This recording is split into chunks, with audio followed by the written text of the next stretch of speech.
you. Attention towers, pass your final boarding call for flight 3157 Oh. Omaha. Hey there. Looking for Latanya McGee. Latanya, please report to gate B12. Final call. I'm finally sitting in Chicago Midway O'Hare, Chicago Midway Airport. Health and safety, smoking is not allowed. Chicago Midway International Airport. I thought my flight was at 6:05. Please choose a designated And people in downtown Chicago, in one building, when we paid for parking outside in the Fed Rally to get in their car to go.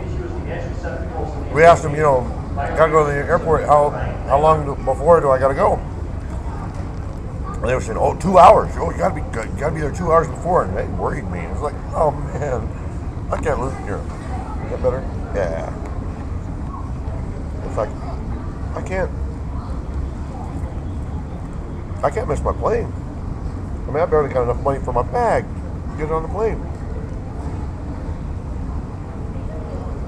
I got here, and they said, no, it's not 6:05, it's 7:05. It's like, oh. That was about an hour ago.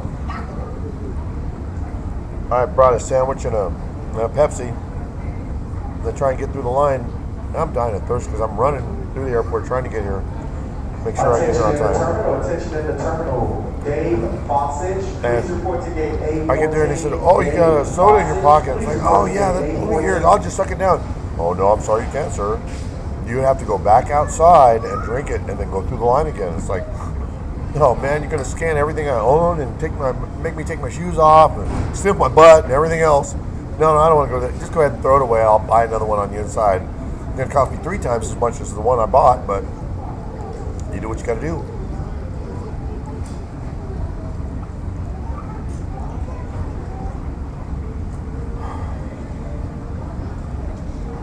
Days. I miss Jojo, my grandson. Like I told my wife, I spent an hour on the phone staring at the sandwich talking to my wife because I wanted to talk to her so bad. And I've been through so much. I could talk for probably another week and still not say everything that happened.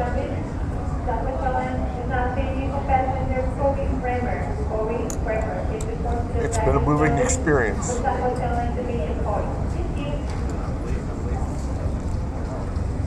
I mean,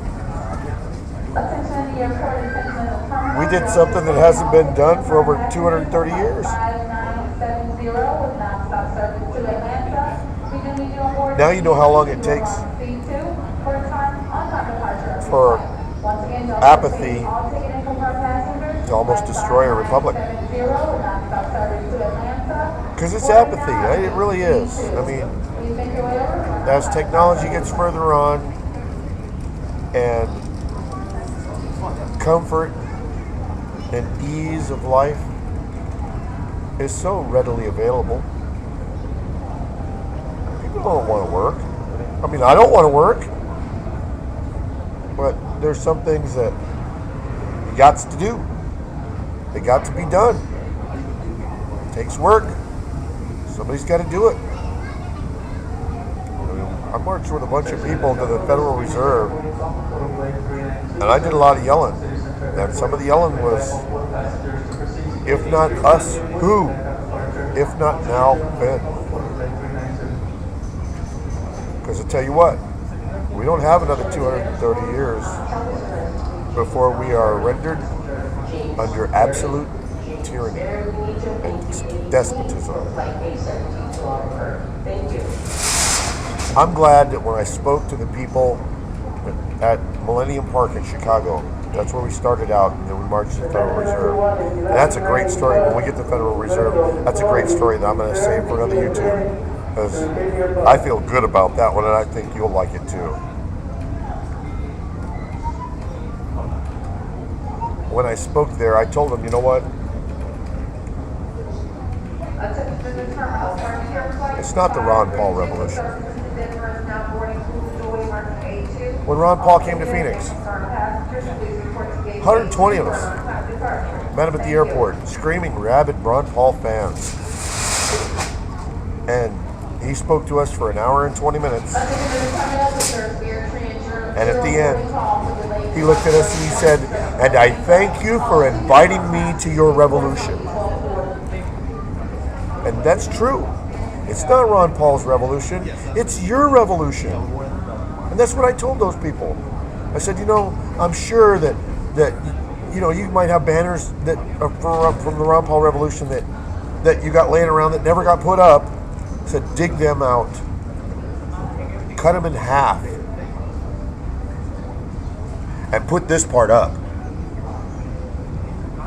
I said, the reason the Ron Paul revolution was such a hit, so many people, they jumped onto it. Why? Because here they had somebody who was willing to tell the truth, even if he was the only member in Congress voting the truth in the right way and voting the Constitution, voting the supreme law of the land. Yeah, I got it. It's right here. Even if he was alone, voting the supreme law of the land, people saw that honesty, and it clicked. It meant something to them. And they wanted to do something back. They wanted to support him. And they went nuts with these Ron Paul Revolution banners everywhere. I told them, you did it for him. Why can't you do it for you? Get off your ass. Make more of them banners. Don't stop. Keep going. Only don't put Ron Paul up there. Put revolution up there.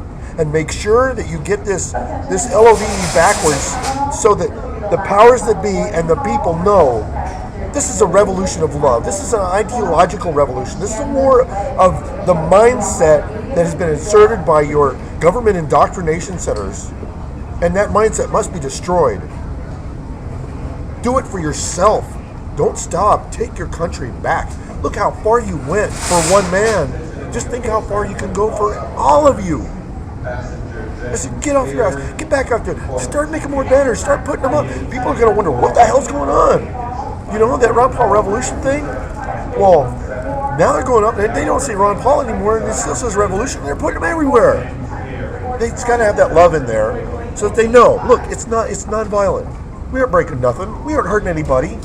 We're educating the public of the real power and knowing the law of the land, the Constitution, the Bill of Rights, the Declaration of Independence. That's what's going to free this country.